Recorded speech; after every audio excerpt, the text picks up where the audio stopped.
Hi, I'm Bob with Top Choice Real Estate and the Living in Indiana team, bringing you the word on the street, talking Indiana real estate. Today, I'm in the biggest non-city in the state of Indiana. Yes, you guessed it, I'm in Center Grove. This unincorporated community is in Johnson County and has nearly 40,000 residents. It is located just southwest of the city of Indianapolis in the 465 Beltway, and it is centered around the town of Bargersville with its 10,000 residents. But the identity, heart and soul of this unincorporated community is the school system.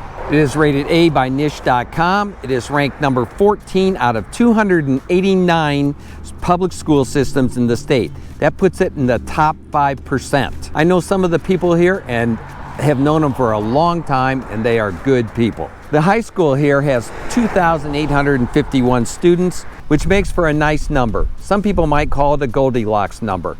You know, it's not too hot, it's not too cold, it's just right. It's not too large, it's not too small, it's just right. Hey, and they put out some badass football teams. Heck, they won last Friday night under the lights, 72-7. Now this is a bedroom community, to be sure. There's not a lot of jobs that are centered here.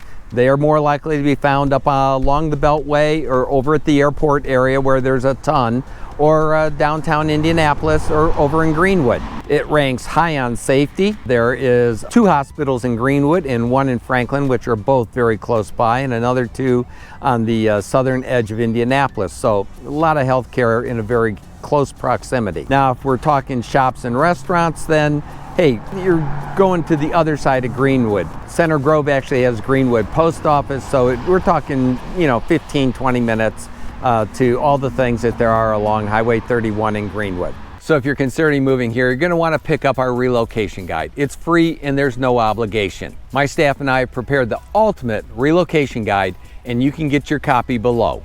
Okay, let's look at real estate in the Center Grove school territory. There were 755 homes sold during the past 12 months. They ranged in price from $90,000 to over $5 million. This is a fairly high income area. The median household income is over $85,000, and the median price of homes is $390,000. Okay, let's take a look at what you get for the average priced home in this community. I'm standing in front of 3021 Buckmore Parkway in popular Buckmore Manor. This is a 4-bedroom, 3.5 bath, 2-story. The floor plan is a buyer's dream. Foyer leads to a formal dining room with a vaulted ceiling.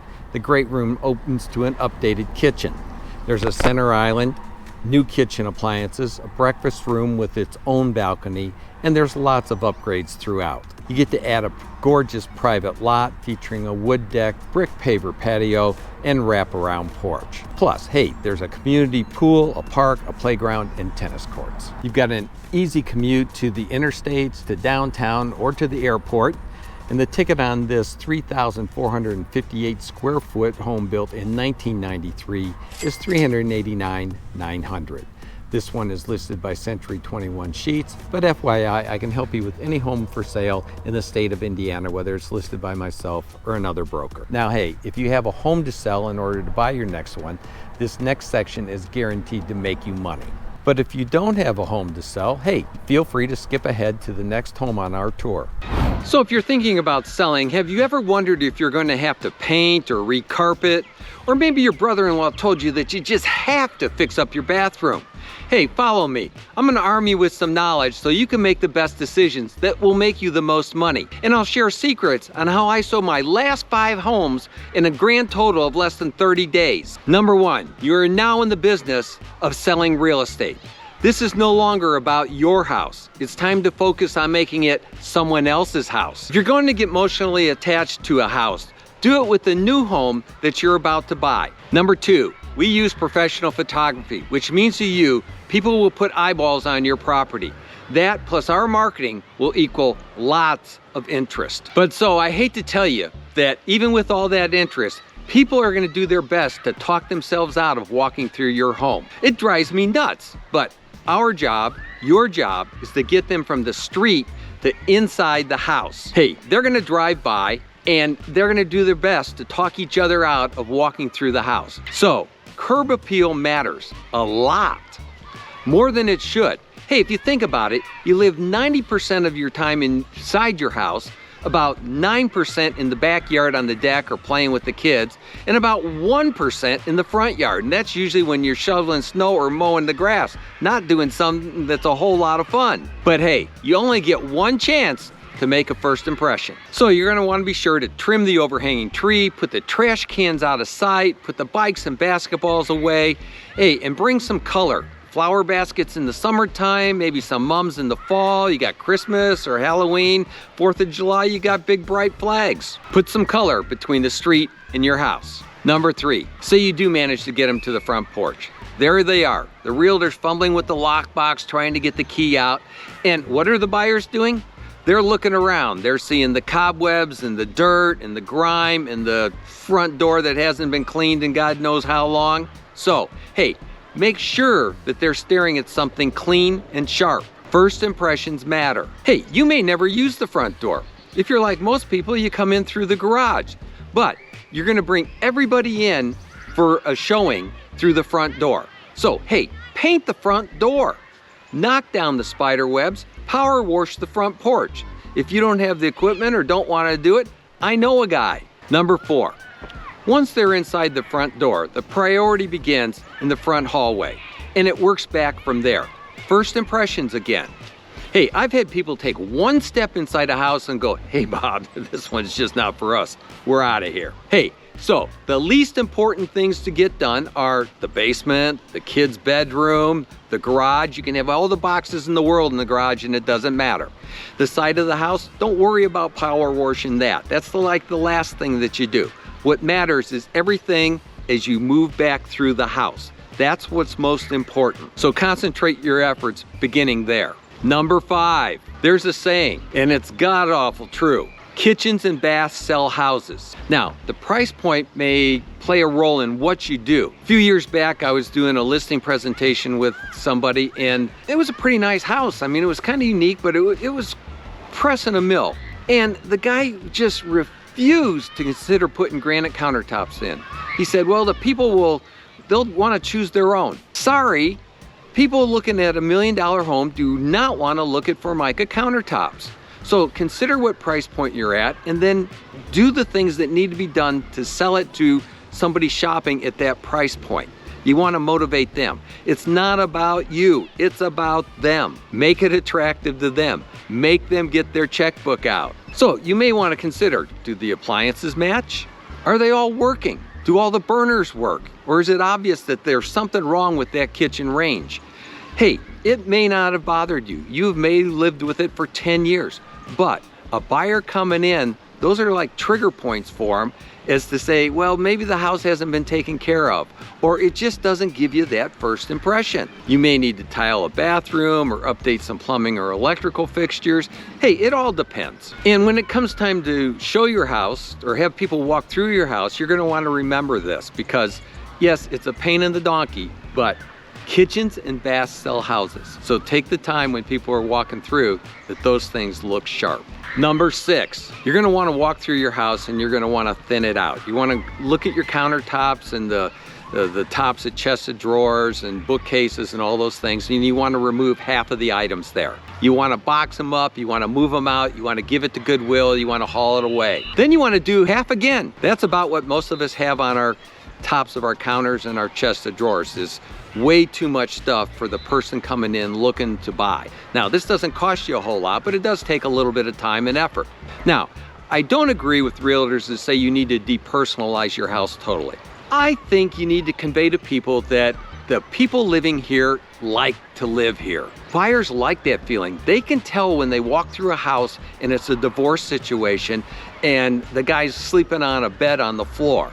That doesn't help create a good feeling. So, hey, you do what you can to make it feel warm. Even if you take out a lot of the personal stuff, leave enough so that they get a feeling that somebody enjoys living there.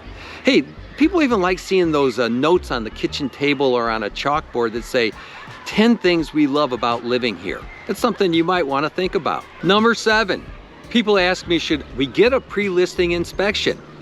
That way we could repair everything in advance. And I go, no. Hey, here's what inspectors do. They come into your place and they write for 3 hours. That's how they justify their fee. they're there for 3 hours. If you get a pre-listing inspection done and you repair 30 items, when the buyer's inspector comes in, he's gonna write for 3 hours. And you're gonna have another list that's equally as long as the first one. Every house has a list, and they're long. They go 50 and 100 items. And you know what? When you move out of your next house, you'll probably have that list too. Besides, you don't know how the buyer's gonna respond. You know, buyers have different comfort levels about different things. One guy may be an electrician. Another one, the wife's brother may be a plumber. They may not give a hoot about those problems, okay? So unless it's something just real glaring that's gonna get in the way of the sale, up front, if somebody writing an offer, hey, let it go. We'll deal with it at the time of the inspection, okay? Number 8, now, there are some problems that just must be taken care of. If you've got asbestos, or mold, or stained ceilings, or pet odors and stains, those are deal killers.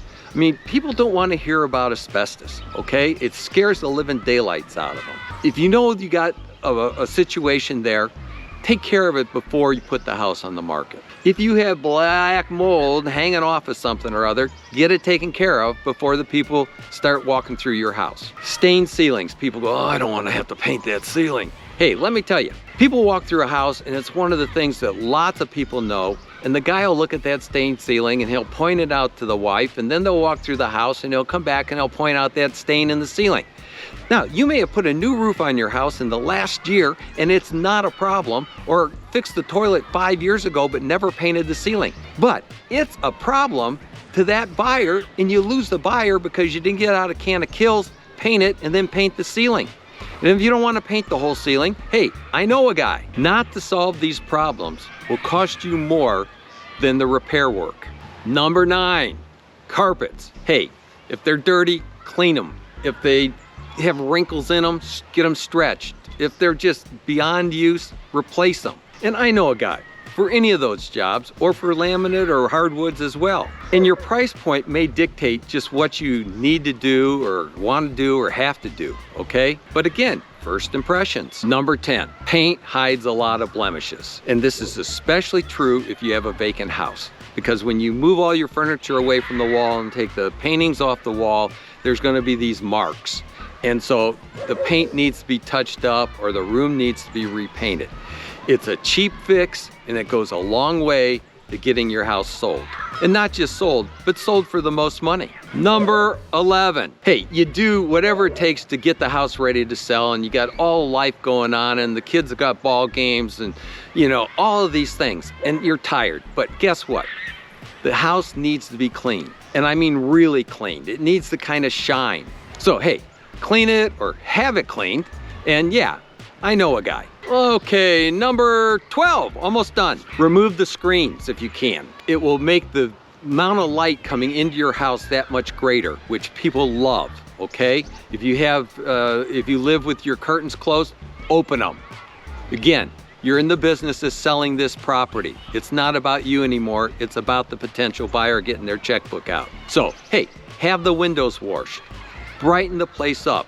Clean windows just shine, okay? And hey, I know a guy. Number 13, let's talk about staging. It's not something that a lot of people consider, but hey, cold vacant houses do not sell very well.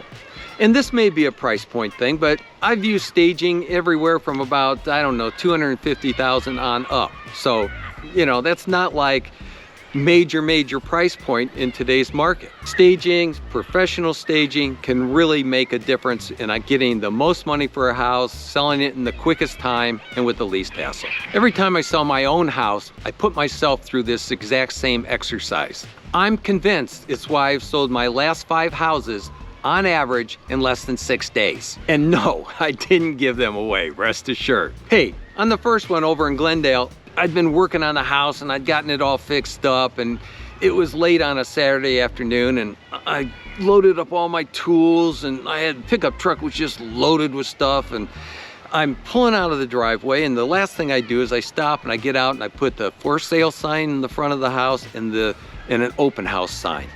And this truck comes pulling up, and the guy jumps out and he says, he's like dialing the phone, and he says, hey, can my wife and I look at your house?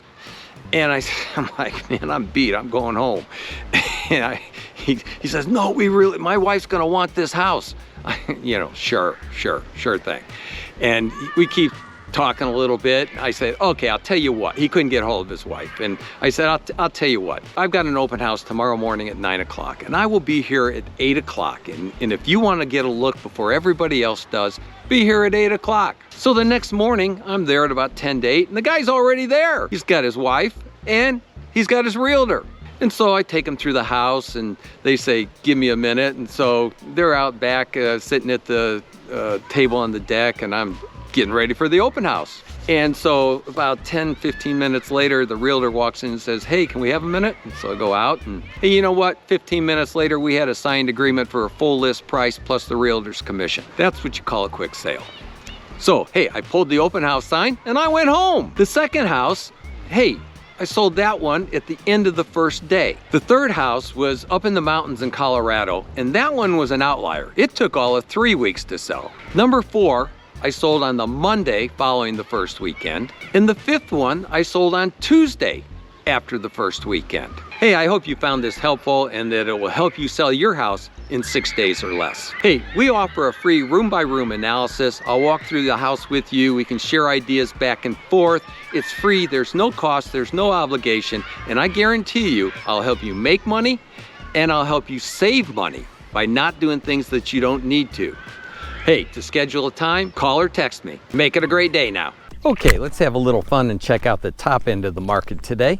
I'm standing in front of 4023 Cedar Hills North Drive. This 13,000 square foot home is set on a very private 11-acre estate. It was built in 2002, but there are many recent upgrades. The great room has maple hardwood floors, 20-foot ceilings, and breathtaking views.